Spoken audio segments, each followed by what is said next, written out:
안녕하세요. 반갑습니다. 국가유공자 길잡이입니다. 이번 시간은 국가보훈처 보도자료 중에서 국가유공자나 독립유공자 보훈보상 대상자에게 지급되는 항목 중에 생활조정수당이라는 게 있습니다. 그런데 이 생활조정수당은 모든 분들에게 지급되는 게 아니라 중위소득 50% 이하일 경우에 신청이 가능한데, 그 어렵고 복잡한 것을 이제부터는 법이 개정되고 난 후에는 담당 공무원이 직접 신청해 준다는 내용으로 제가 영상을 만들어 드렸습니다. 그리고 그 영상을 보시고 많은 분들이 댓글을 달아주셨는데, 그 중에서 몇 가지 질문한 내용을 가지고 제가 그 질문에 대한 답변을 하는 식으로 이번 시간은 준비를 하겠습니다.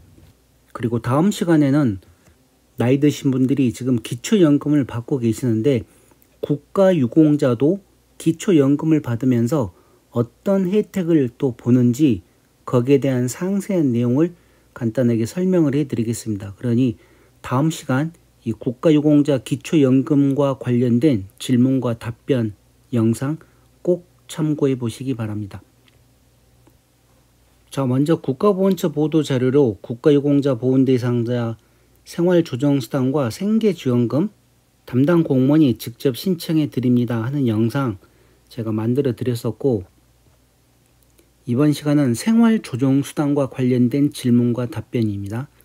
먼저 이 생활조정수당은 가구의 소득 인정액이 기준 중위소득의 50% 이하인 독립유공자, 국가유공자, 보훈보상 대상자 본인 및 그 선순위 유족의 생계를 지원하기 위해 보상금과 별도로 매월 지급되는 수당이다. 금액은 월 22만 원에서부터 33만 6천 원까지 보상금과는 별도로 매월 지급될 것입니다. 여기에 들어오는 사람들의 한해서입니다. 모든 분들이 아니라 중위소득의 50% 이하인 분들.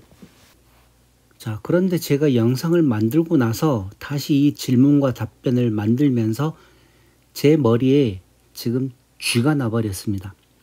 왜 제 머리가 쥐가 났는가 하면, 분명히 생활조정수당 영상을 만들면서 제가 많은 자료를 찾아봤을 때 국가보훈처와 보건복지부가 이렇게 기초연금법 시행령에 따라서 소득 인정액에서 국가유공자나 독립유공자 보훈보상 대상자의 보상금 중에서 최대 43만 원을 비롯해 일부 수당이 제외된다고 밝혔습니다. 이 내용은 2022년 8월 1일부터 시행되는 내용입니다. 그래서 지금 국가유공자 분들이 기초연금을 받으실 때는 본인들이 지금 받는 국가유공자 보상금에서 43만 원을 제외한 금액이 소득 인정액이 되는 것입니다. 그렇게 해서 기초연금 계산을 할 때 그만큼 더 많은 기초연금을 받을 수가 있는 것입니다. 자, 그리고 소득평가 산정 제외 기준액인 43만 원이 어떻게 나왔는가 하면, 국가보훈처와 보건복지부 간 협의에 따라 공훈 명목의 수당 중 지급액이 가장 큰 무공영예수당의 최고액 수준, 지금 태극 무공훈장이 43만 원입니다. 2022년 기준으로 했을 때. 그래서 그 기준으로 제외 기준 금액을 책정을 하였고, 추가로 이 내용 말고도 생활조정수당을 기존에 받고 계시는 분들은 소득 산정에서 제외가 됐습니다. 그리고 간호수당 또한 제외가 됐고, 무공영예수당, 참전명예수당이 모두 다 소득 인정액에서 제외되었습니다. 그렇게 하면서 기초연금 계산을 할 때 본인들이 받고 계시는 그 보상금과 수당에서 어떤 금액은 아예 포함도 안 되고, 또 보상금은 거기서 43만 원이 또 공제되고, 그렇게 해서 2중 3중으로 공제를 받고 계시는 분들도 있었을 것입니다. 자, 이렇게 해서 생활조정수당과 관련된 영상을 만들어 드렸는데, 갑자기 이번에 이제 기초연금과 관련해서도 영상을 만들 준비를 하다 보니 기초연금 산정을 할 때 43만 원을 공제를 했는데, 그러면 생활조정수당을 또 지급을 하기 위해서 중위소득에서 그러면 또 43만 원이 공제가 되는지, 두 번 공제되는 결론인데 그게 가능할지 괜히 제 혼자서 이런저런 생각을 하다 보니 다시 또 제 머리가 혼동이 온 것입니다. 그러면 이 기준 중위소득을 정한 거에서 50% 이하일 때 생활조정수당이 지급되는데, 여기 이 기준 중위소득 확인하는 방법에 보게 되면 분명히 소득평가액이라고 나옵니다. 그럼 이 소득평가액은 또 무엇인가를 찾아보면 보건복지부 기초연금 만드는 이 자료에서도 보면 소득인정액은 소득평가액 더하기 재산의 소득환산액이라고 나옵니다. 자, 소득평가액은 그러면 또 무엇인가 하면, 여기에 근로소득이 있는 분들은 근로소득에서 얼마를 공제를 하고 또 더하고 하는 내용이 있고, 이 근로소득 말고 기타 소득인데 국가유공자는 기타 소득에 포함됩니다. 그 기타 소득에가 공적 이전 소득이라고 포함이 되고, 이 공적 이전 소득에서는 원래 43만 원이 공제하게끔 돼 있었습니다. 자, 이렇게 국가보훈처와 보건복지부 간의 협의에 따라서 43만 원이 공제가 되는데, 지금 이번 이 내용에서는 제가 43만 원을 공제를 하지 않고 중위소득에서 50%인 금액으로만 설명을 해드리겠습니다. 왜 그런가 하면 이미 생활조정수당을 받기 전에 기초연금을 산정을 할 때 43만 원이 공제가 되었습니다. 그리고 또 이 생활조정수당이 기준 중위소득에서 50% 이하인 경우에 지급이 된다고 했는데, 원칙적으로 계산적으로 따지게 되면 이 금액에서 43만 원을 뺀 금액이 본인들의 그 50% 이하인 소득이 되는데, 보훈처에서 산정을 할 때 어떤 식으로 산정을 할지 제가 정확하게 모르기 때문에 이번 이 생활조정수당 예를 들어서 설명해 드린 내용에서는 모두 포함한 금액으로 설명을 드리겠습니다. 그러니 혹시라도 나중에 정확하게 국가보훈처에서 내용이 내려오게 되면 그때 이 금액에서 43만 원을 뺀 금액이 본인들의 기준 중위소득이 되는 것입니다. 그러니 이 내용 참고하고 지금부터 제가 설명해 드리는 내용을 보시기 바랍니다. 자, 질문에 대한 대답 시간입니다. 어떤 분께서 지금 공적 수입이 국민연금과 상위연금 그리고 기초노령연금이 있습니다. 이 모든 금액에서 43만 원을 공제한 금액을 소득으로 인정하는지요? 이렇게 질문을 해 오셨는데, 제가 조금 전에 계속 설명해 드린 내용이 이 내용입니다. 원칙적으로 생활조정수당을 계산을 할 때 중위소득에서 43만 원을 공제하게끔 되어 있는데, 또 기초연금을 산정할 때도 이미 43만 원이 공제되었기 때문에 양쪽에서 중복 공제되는지, 아니면 생활조정수당을 산정을 할 때는 그냥 전체적인 중위소득 금액에서 계산을 할지는 지금 정확하지를 않습니다. 제가 정확하게 모르겠습니다. 너무 많은 자료들을 보다 보니 제 스스로도 지금 혼동스러워서 정확하게 뭐라고 답변을 못 드리겠습니다. 그러나 지금 나와 있는 자료로 따진다 그러면 분명히 그 중위소득에서는 43만 원을 공제하게끔 되어 있습니다. 그렇지만 이번 내용에서는 그 금액을 공제하지 않은 상태로만 제가 설명을 해드리겠습니다. 자, 그리고 어떤 분은 이 생활조정수당은 기초생활수급자가 아니면 신청해도 해당이 안 된다고 얘기를 했습니다. 물론 이분 내용이 정확하게 맞는 내용입니다. 예전에는, 그러니까 몇 년 전에는 기초생활수급자일 경우에만 생활조정수당이 신청이 가능하고 했던 때도 있었습니다. 그러나 계속 이게 바뀌면서 기초생활수급자로 등록이 되기 위해서는 기준 중위소득이 30% 이하일 때입니다. 그러니까 가장 적은 소득을 가지신 분들에게 기초생활수급자 자격을 주고 또 그분들일 경우에 생활조정수당도 해당이 되었었는데 어느 순간 기준 중위소득의 50%로 올랐습니다. 이번에는 더 많은 분들이 이와 같은 혜택을 누릴 수가 있다는 내용입니다. 그래서 지금 제게 이 댓글 주신 분 혹시라도 제가 잠시 후에 예를 들어서 설명을 해 드릴 건데 본인이 거기에 해당되면 국가보훈처에 신청을 한번 해 보시기 바랍니다. 자, 그리고 또 제 구독자님께서 이번 영상은 무척 귀중하고 소중하며 보훈처 역사에 길이 빛날 내용인데도 구독자 시청 표시가 없네요 하는 것은 아마 기존에 구독을 하셨기 때문에 구독 그 표시가 없는 것입니다. 그래서 그거는 걱정하지 않으셔도 되고 다음 주에 보훈회관의 원래회가 예정되어 있는데 그날 가서 다른 분들에게도 알려야 되겠다고 합니다.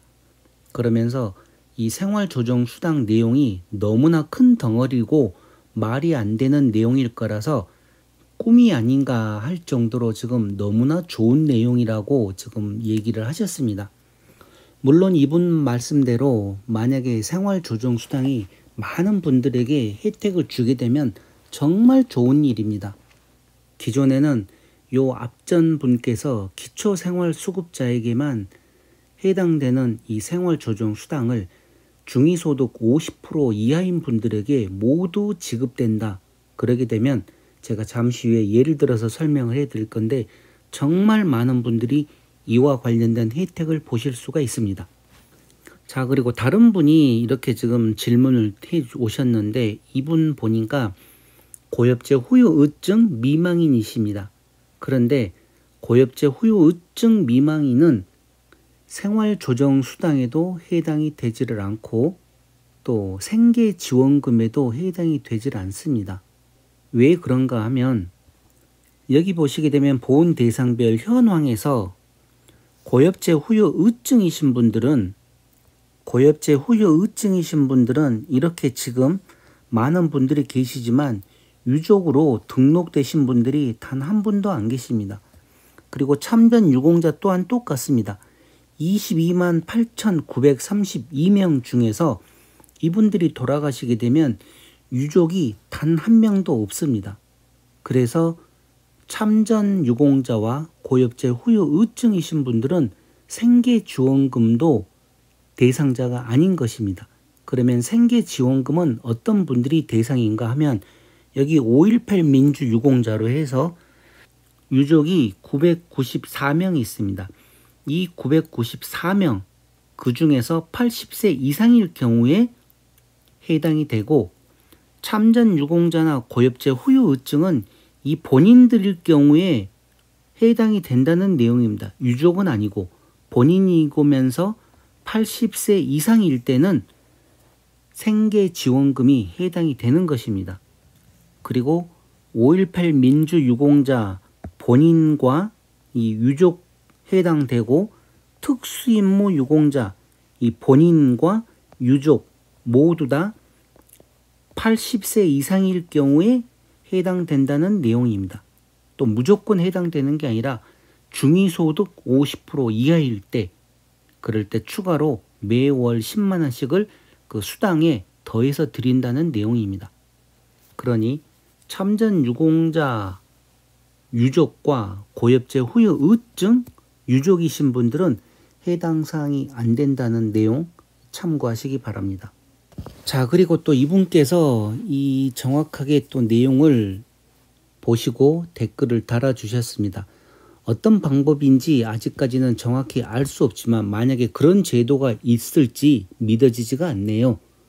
그렇게 하면서 국민연금 수령자는 어떻게 되는지 궁금하고 보상금과 기초연금 외에 어떤 수입이 없는데 그러면 기대해도 될까요? 하면서 댓글을 주셨길래 제가 그러면 보상금과 기초연금은 얼마 받고 계시는지요? 여쭤봤습니다. 그랬더니만 이분이 바로 답변 오시기를 보훈보상금 172만 5천 원과 기초연금 부부 합산해서 46만 7천 원, 그리고 국민연금 75만 원을 받고 있으면서 가족은 3인이라고 합니다. 자, 그래서 제가 이 내용을 가지고 지금부터는 예를 들어서 이렇게 설명을 해놓고 제가 하나씩 설명을 해드리겠습니다. 자, 먼저 생활조정수당을 받으실 수 있는 분들로 해서 먼저 제가 이렇게 한번 3가지 예를 들어서 뽑아 보았습니다. 자, 먼저 7급입니다.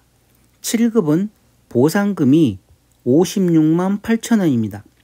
56만 8천 원에 월남 참전하셨던 분들로 예를 들었고 전상수당으로 9만 원이 나올 것입니다.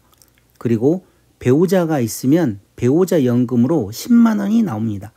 이렇게 했었을 때 모든 금액을 합하면 75만 8천 원입니다. 여기에 두 부부가 계시면서 기초연금을 46만 7천 원을 받는 걸로 예상을 한 것입니다. 제게 질문해 오신 분 기초연금을 46만 7천 원을 받는다고 하셨기에 그 내용을 여기에다가 그냥 대입을 해봤습니다. 그리고 이분이 만약에 국민연금을 50만 원을 받고 계신다 이렇게 했었을 때 이 전체적인 금액은 172만 5천 원이 됩니다. 자, 다시 한번 확인해 드리겠습니다. 국가유공자 7급이면서 56만 8천 원에 전상수당 9만 원, 그리고 배우자가 계시면 배우자 수당 10만 원, 이렇게 해서 75만 8천 원과 기초연금으로 46만 7천 원, 국민연금으로 50만 원 이렇게 받고 계실 때 전체적인 금액이 172만 5천 원이라는 소리입니다. 그러면 이분은 2인 가구로 해서 여기 50%에 해당하는 분 50% 이하라고 했기 때문에 이 금액보다도 적어야 되는 것입니다. 그런데 이 2인 가구로 해서 50%일 때 금액이 172만 8,077원입니다. 그런데 방금 계산을 했을 때 172만 5천 원이 나왔죠. 자, 그러면 이분 같은 경우는 생활조정수당에 포함이 된다는 내용입니다. 그렇게 해서 매월 최소 22만 원에서부터 33만 6천 원까지 지급이 된다는 내용입니다. 물론 2인 가구니까 22만 원에서 뭐 한 25만 원 그 선에서 아마 지급이 될 수도 있겠죠. 자, 그런데 만약 여기에서 또 43만 원이 공제가 된다 그러면 이 금액이 더 올라갈 수가 있는 것입니다. 210만 원이 넘게 올라간 상태에서 적용이 되는데 우선은 제가 이 금액을 빼고 그냥 얘기를 해드리니 나중에 국가보훈처에서 정확하게 어떤 식으로 산정이 되는지 그 내용을 알면 이 중위소득이 본인들의 중위소득이 얼마인지 더 정확하게 아실 수가 있다는 내용입니다. 그러니 이번에는 이런 내용으로 이게 적용되는구나 그 적용하는 방법만 아시기 바랍니다. 자, 이렇게 해서 첫 번째 7급인 분 적용됐죠? 해당 사항 됐고, 자, 다음은 6급 사망으로 한번 계산을 해보았습니다. 6급 사망일 때 보상금이 103만 1천 원입니다. 그리고 배우자가 있기 때문에 10만 원 이렇게 해서 보상금은 113만 1천 원을 받습니다. 여기에 기초연금으로 똑같이 46만 7천 원을 수령을 한다고 계산을 하고 국민연금은 없습니다. 이렇게 했었을 때 합계가 159만 8천이라고 나왔습니다. 159만 8천 원. 자, 그럼 이 159만 8천 원 어디에 적용되는지 보겠습니다. 자, 159만 8천 원이었죠. 자, 그러면 정상적으로 2인 가구의 50%에 172만 8,077원 이하일 때 생활조정수당이 지급을 해드리는 거고, 지금 6급 사망인 경우에는 모두 다 합해서 159만 8천 원이 나왔습니다. 그러면 이 금방에 포함이 되겠네요. 자, 이렇게 하게 되면 이분은 최소 22만 원 이상을 받는 것입니다. 그 금액이 갈수록 낮아지기 때문에. 자, 여기까지는 이해하시겠죠? 자, 이렇게 7급과 6급 사망일 때 전체적인 금액에 대해서 다 해당 사항이 있음 나왔습니다. 자, 그러면 이제는 유공자분이 6급이었고 이분이 사망을 하셨습니다. 그렇게 했었을 때 6급은 유족 보상금이 있습니다. 6급 유족 보상금에 기본 금액을 더하면 73만 7천 원을 매월 수당으로 받습니다. 자, 그런데 이분이 나이가 드셨기 때문에 기초연금을 예를 들어 30만 원을 받는다고 계산을 하고 6급 유족 보상금과 기초연금을 더하니까 이 전체 금액이 103만 7천 원이 나옵니다. 자, 이 103만 7천 원, 그러니까 1인인 것이죠. 1인 가구로 계산을 했을 때 103만 7천 원 어디에 해당하는지 보겠습니다. 103만 7천 원이었습니다.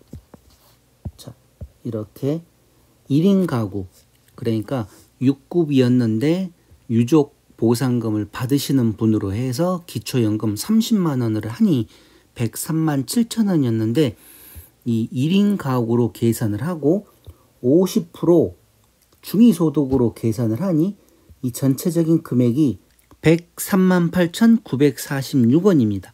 자, 그러면 여기에 포함이 되죠. 이렇게 했을 때 이분에게도 22만 원 이상이 매월 지급된다는 내용입니다. 왜 그런가 하면 1인 가구이기 때문이죠. 그런데 만약 여기서 다른 소득이 조금 더 있어서 이 금액보다도 더 많다. 그러면 1인 가구이지만 생활조정수당에는 해당이 되질 않습니다. 최소 이 50% 금액에 들어와야만 생활조정수당 지급 대상이 된다는 것입니다. 자, 그리고 제게 질문 주셨던 분, 그분은 6급 이항입니다. 제가 알고 있기로 6급 이항이었고 아마 6급 이항에 배우자 수당까지 합해가지고 지금 받고 계시는 금액이 172만 5천 원이라고 하셨습니다. 그리고 기초연금으로 부부 합산해서 46만 7천 원을 받고 계시고 국민연금으로는 75만 원을 받고 계십니다. 그러니까 국민연금을 직장 생활을 하시면서 많이 들었기 때문에 이렇게 국민연금을 많이 받고 계시는 거고 이 모든 금액을 합하니까 294만 2천 원입니다. 그런데 여기서 주의할 내용은 3인 가구입니다. 가구가 3인이란 것이죠. 자, 294만 2천 원은 어디에 해당되는지 보겠습니다. 자, 294만 2천 원이라고 했습니다. 294만 2천 원. 자, 그리고 3인 가구입니다. 3인 가구일 때 294만 2천 원. 원칙적으로는 여기 50%에 들어와야 되는데 이 금액을 넘어버리셨습니다. 2인 가구로 해도 넘고 3인 가구로 해도 이 금액이 넘습니다. 그러게 되면 이분은 생활조정수당에 비해당되십니다. 왜 그런가 하면 생활조정수당이라는 것 자체가 소득이 많은 분들에게 드리는 게 아니라 소득이 적은 분들에게 조금 더 생활에 도움이 되고자 드리는 내용이기 때문에 이렇게 소득이 많으신 분들에게는 해당 사항이 되질 않습니다. 그리고 만약 여기에서 제가 처음에 얘기했던 43만 원이 만약에 더 공제가 된다 하더라도 294만 2천 원에서 43만 원이 공제가 되어도 이 금액에는 해당이 되질 않습니다. 3인 가구로서. 그리고 또 문제는 3인 가구일 때 이제 그 부양 의무자라고 있습니다. 부양 의무자. 만약에 그 부양 의무자가 어느 정도 또 소득이 있으면 여기에 더 금액이 커질 것입니다. 그러면 이 생활조정수당에는 해당이 되질 않습니다. 그러니 이렇게 소득이 많으신 분들은 생활조정수당에 해당이 안 된다고 생각을 하시기 바랍니다. 자, 그리고 또 이런 경우도 있습니다. 자, 6급 1항인데 6급 1항 보상금이 166만 8천 원입니다. 왜 여기 6급 2항은 172만 5천 원이라고 그랬는데 왜 6급 1항이 금액이 이렇게 더 적게 나오는가 하면 지금 이분은 배우자 수당을 받으시거나 아니면 고령 수당을 받으시는 상태고 60세 이상이기 때문이죠. 그런데 이 6급 1항은 일반입니다. 그래서 60세 이하이고 구법에 의해서 배우자 수당이 없습니다. 그러면 60세 이상일 때는 9만 7천 원 노령 수당이 붙는데 아직 60세 이하이기 때문에 그 노령 수당도 붙지도 않고 배우자 수당도 붙지를 않고 이렇게 해서 이 보상금이 6급 2항보다도 더 적습니다. 166만 8천 원. 자, 그런데 이분 같은 경우는 60세 이하이기 때문에 국민연금에도 비해당, 기초연금에도 비해당. 만약에 이분이 전혀 다른 아무런 소득이 없다.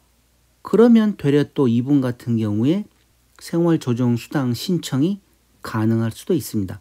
아무런 재산도 없고 그렇게 해서 중위소득 50% 안에 들어온다. 이 수치상으로만 해서 들어온다 그러면 이분은 생활조정수당 신청 대상자가 되는 것입니다. 자, 제가 다음 시간에 바로 이 생활조정수당 지급 신청서와 관련된 내용을 다시 설명을 해 드릴 건데 이 생활조정수당 지급 신청서에 보게 되면 여기 부양의무자라고 있습니다. 이 부양의무자가 생활조정수당 신청을 할 때 가장 큰 걸림돌이 되는 것입니다. 자, 그러면 부양의무자가 뭔지 그 부양의무자에 대해서 살펴보겠습니다. 자, 부양의무자 기준 확인 이거는 보훈처에서 지금 나온 내용을 제가 이렇게 보여드리는 건데 부양의무자라는 말 그대로 수급권자를 부양할 책임이 있는 사람으로서 수급권자의 일촌 직계혈족 그러니까 내 부모나 아들, 딸을 갖다가 일촌 직계혈족이라 그러죠. 내 부모나 내 아들, 딸. 자, 그 직계혈족의 배우자. 그러니까 간단하게 아들과 딸이 있다 그러면 그 아들의 며느리 또 딸의 사위 그렇게 해서 아들, 며느리, 딸, 사위 이 네 사람이 나를 내 마누라를 부양할 책임이 있다는 그 부양 의무자라는 것입니다.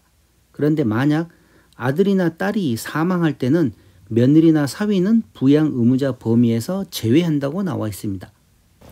자, 그런데 이 부양 의무자에 대해서는 정말 많은 뉴스들 들어보셨을 겁니다.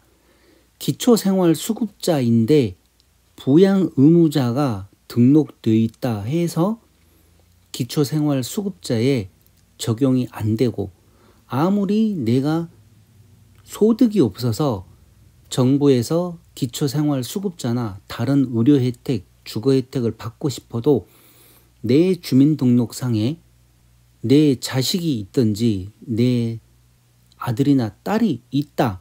그러면 그 사람들이 나를 부양할 의무가 있는 부양 의무자로 돼 있기 때문에 그동안 기초생활수급자에서 많이 탈락이 되었습니다.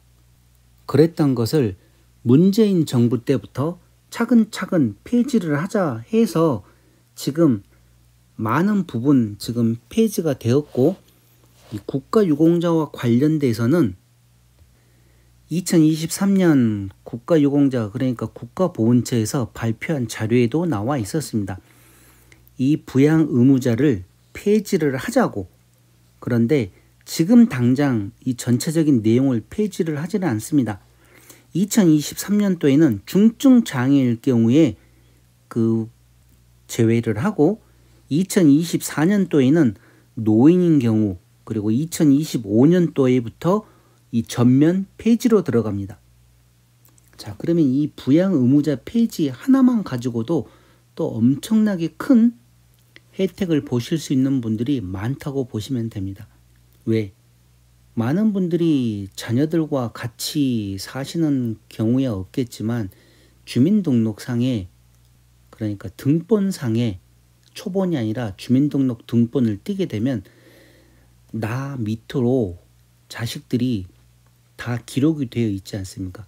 그 기록이 되어 있는 자녀들이 나를 부양할 수 있는 부양 의무자였는데 그 부양 의무자가 돈을 많이 벌든 적게 벌든 그 금액에 따라서 혜택을 못 보는, 그러니까 공적 혜택을 못 보는 경우들이 너무 많았는데 이제부터는 단계적으로 이렇게 폐지를 한다는 내용, 이 내용 꼭 참고하시기 바랍니다. 자, 이렇게 해서 제게 질문 오신 내용을 가지고 제가 이번 시간에는 이렇게 답변으로 해드리면서 생활조정수당에 대해서 조금 더 상세히 알아보는 시간을 가졌습니다. 그리고 다음 시간에는 국가유공자 기초연금과 관련된 내용도 살펴볼 것이고, 생활조정수당 신청서를 가지고 어떻게 신청하는지, 그리고 앞으로 어떻게 다시 이게 바뀐다는 건지 그 내용을 가지고 또 영상을 하나 준비를 해 보겠습니다. 자, 그럼 이번 시간 구독자분들을 위한 생활조정수당과 관련된 내용은 이것으로 마치겠습니다. 지금까지 국가유공자 길잡이였습니다. 감사합니다.